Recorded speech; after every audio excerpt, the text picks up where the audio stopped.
Sega.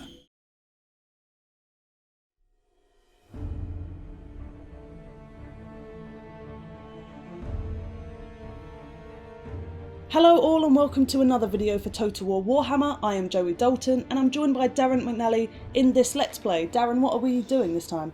So we're playing as the Chaos Warriors in this Let's Play, as we have a very special announcement to make. That's right, we do. The Chaos Warriors race pack will now not only be free to you if you pre-order, but it will also be free for everyone who buys the game in the first week of release as an early adopter bonus.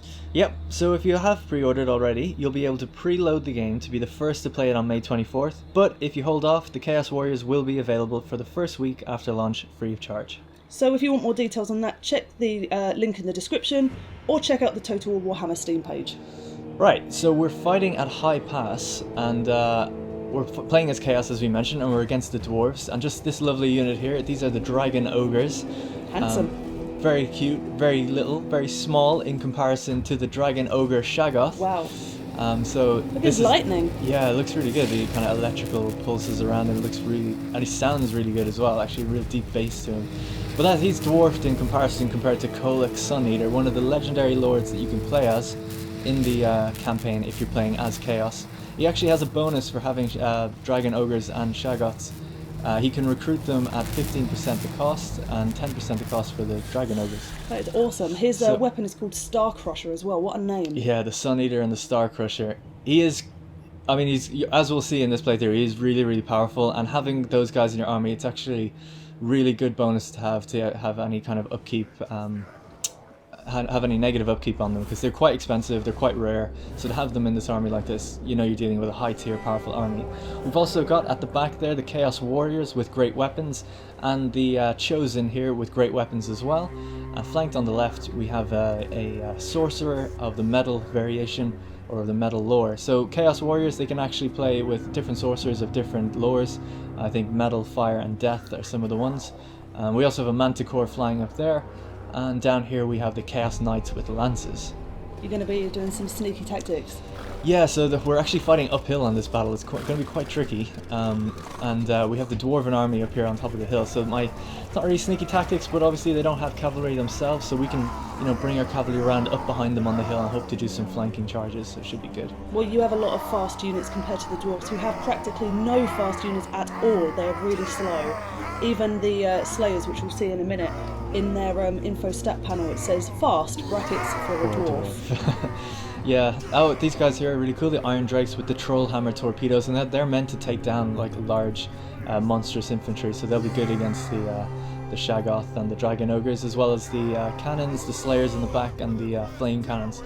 It's worth mentioning this is just a little quick debug mode, a look at their army. They'll actually deploy a little bit different to this, but I just thought it'd be interesting to see what we were up against on top of this hill.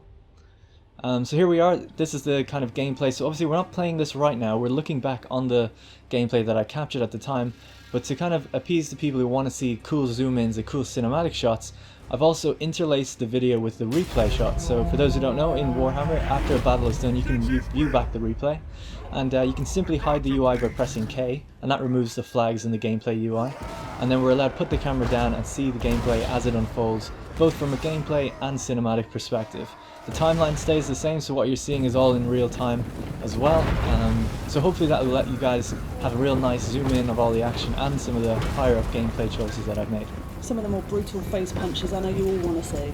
Yeah, so we saw some dudes fly back all the way down the mountain getting hit by a cannon. So already the Dwarven artillery is firing on me. They're perched a little bit further up on the hill than they were in the debug mode. And I'm just sending everyone forward. We just have a long plodding march up this hill until we get there, and the snow on the hill does slow your troops down, so they are running as fast as they can. You can see them just getting thrown back, and I really have to try and take as few losses as I can until I get there. Don't want to send them all up by themselves either. I'm trying to keep them all together, so I have to kind of keep a steady march with them as well.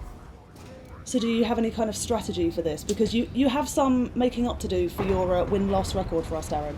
That's true. Well, I did beat Lionheart, so, you know, yeah, I won the last one. Okay. But in terms of this battle, my strategy generally is to move forward with a kind of a double line, split into a single line, and then have cavalry go around the edges. And I've concentrated all my monstrous infantry kind of on the flanks as well of the infantry. So I have Chaos Spawn over on the right, which will zoom in a bit later as well. And I have my Dragon Ogres on the left. So hopefully we can just kind of punch through and then have the cavalry come around. It's just a massive envelopment as long as my centre holds. I love all the dwarfen ruins kind of scattered around the battlefield as well. Yeah, this map is really beautiful. It's set up in the kind of Norscan regions near some dwarven carracks, so I like to think that, you know, they're kind of holding back the Chaos Invasion as best as they can before we move in on their carracks, I guess, up north. So it's worth mentioning that Kholek is fully upgraded here. In Custom Battle, Legendary Lords are fully upgraded, so all the spells he has active, that means he's like fully upgraded, fully teched out on a skill tree. Yes, one of his quest battles is actually to get Star Crusher, which he doesn't start with when you play in a campaign with him. So as you can see, he does have it here. So there we go, the Shaggoth has made its way through, the Dragon Ogres are coming in, the Flame Cannons are firing in the background, and the Ironbreakers are throwing their blasting charges towards them as well. So straight away it's like a massive ditch fight up there. The Slayers are digging into my guys as well, which is going to be a bit rough on the monstrous infantry. But Joey actually hasn't seen this battle yet at all. Haven't. She's watching this back for the first time, so I've got some surprises in there for her as well as you guys. I'm excited. So we can see that they have a Gyro Bomber as well. Now what can take down a Gyro Bomber? Manticore is pretty good, Yes. so we'll send that after it. Hopefully it'll do good. We'll catch up with that later. But things are going pretty well. I mean, Kholek is just smashing through dwarves at the moment. He's taking a bit of damage. They're throwing a lot of things at him. I just used a final transmutation there from my wizard, which is a direct damage spell, and I actually overcast it, which kind of increases the cost it does, but gives me a 50% chance of miscasting. Basically, that's just like a direct damage spell that lasts for about 20 seconds. I love the flavour text for it. Is the wizard unleashes a hail of magical energy, transmuting his foes into unliving golden statues. It's Quite brutal. yeah. That's mean. So here you can see the Chaos spawn. The blasting charges are absolutely devastating. They have so many of them, the Iron Drakes. And there's some miners units as well, miners with blasting charges that can throw them in as well. My Manticore's going to town on the Gyrocopter, and it's actually broken, it's running away. We've got a beautiful charge here from the Chaos Lances as well, or the Chaos Flying Knights. dwarfs. Yeah. What a beautiful sight. It's funny because Kholek is so massive, especially compared to a dwarf. They're very, very brave and hardy folk to even attempt to take him on. So they have quite a few Slayers units, which is kind of bad for you in a couple of ways, because you've got some larger units in there. Yeah. So avoiding them is key, I would say. Just that spell that's going off there, that is the Gehenna's Golden Hands. It's a vortex spell, lasts about 13 seconds, and it costs 9 wounds of magic. Again, that's the Metal Sorcerer, just hanging back, casting spells where he can. So he summons the spirit of Gehenna's metal hounds to hunt down his prey. Oh, what was that? So that's the blasting charges, just going off in the distance. They just launch them at blobs of infantry and just completely wreck them. And So my you've got Manticore one came down for a nice unit. charge. That's it. Yeah, Even that, it's fine. You're I'm doing not going to really lie, well. I kind of do really well against these guys. We just like push it, lay into them, kind of like a constant onslaught. This is a very high tier army. Now the dwarves, their army costs the exact same. They have a lot of troops, but they just didn't hold very well, and my spells kind of went off right, so I got kind of lucky. I broke their Gyro Bomber. The Gyro Bomber is actually coming back in here to make a quick run on my Chaos Knights. He actually comes in from melee, knocks a few off, and then starts frantically dropping his bombs while my Manticore chases him down. Oh, that was clever. Yeah, so here he is just going along the line, literally dropping the bombs. You can see them actually coming out of the back. My Manticore just isn't fast enough to get him. I always thought it'd be really cool if Kholek just like gave him a little whack out of the air with his hammer, but it wasn't to be. And you can see just all the carnage going on in the background. They're still holding their own. Like the dwarves aren't just like breaking instantly or anything. No, They're holding the quite Dragon well. Ogre is undeterred completely. Yeah, actually, if you check the unit health of all my units, like it's quite low for the Chosen, really low for the Dragon Ogres, and my Kholek himself is down to halfway and taking more damage. So I activated an augment there, which speeds up my Manticore, which will allow me to catch the Gyro Bomber. Oh, right in the sky.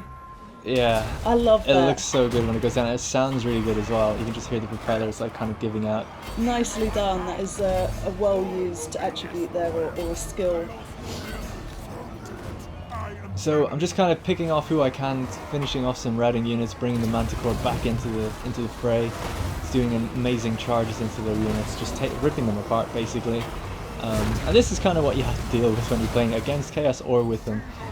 They're very, very strong, and they're quite scary, to be honest. I love seeing the dwarf fly past the camera. Yeah, they're so little, and they just like fly by. I did another final transmutation again, which is another direct damage spell. That was actually something that really helped me getting through in the beginning, pushing through their lines. That damage spell is an area of effect spell, so you don't just target one unit, you target the area, and anyone in it takes the damage. So that kind of actually allowed me to hit 5 or 6 units at once. Very, very lucky to get it off with the 50% miscast. See, it's kind of difficult to tell because it still looks like they've got so many units, but you can see the dwindling numbers of those units running away. Yeah, and still have so many left. Yeah, they've got lots of kind of flags you can see as they back off and then they come back. They kind of reform quite a lot because Ungrim is actually fighting. Forgot to mention Ungrim Iron Fist. Here he is here, getting up. He's after just being charged, but I kind of left him alone for a second. I'm going to bring in the Shaggoth. See who's going to win in this fight. Rear attack! Oh, mistake. To the dwarf, not you. Yeah. You did very well. Never turn your back to a Shaggoth. Well, he took him down. Whoa, So that's but it. he is the Slayer King, of course. He you is. know? So he did pretty good. Also, I was told it's worth mentioning that the fact he didn't react when he got hit is because Legendary Lords, they do have some react animations for getting hit, but they don't always react because if they were constantly in their react state, they would never get an attack off. It's kind of like a stun lock animation. So that's actually a choice made on purpose so that the gameplay just flows a little better, and I was told to mention that by the devs. Oh, not to the ground. Yeah, so it's basically just Ungrim left. Stubborn little guy, doesn't want to break. I just kind of envelop him with everything I got. He's taken out, the Shaggoth, and Kholek's pissed. Yeah, because, yeah. It's probably his girlfriend or something. He didn't like that. Oh, you just surrounded him. I'm just sending the everything cavalry in. was a good move, I think, because he's obviously going to be a bit hardier against those larger units.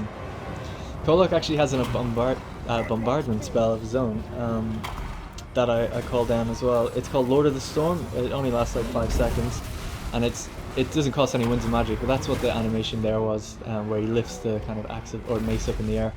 And that's it. Ungrim was finished off by that. Oh, you've done it! Yeah, so that's the victory. Well, congratulations for redeeming your title of not losing every battle. Nice one, Darren. Thank you very much. Let us know what you think in the comments down below, and let us know what you would like to see for future videos. Like and subscribe for more. Thanks for watching. See ya.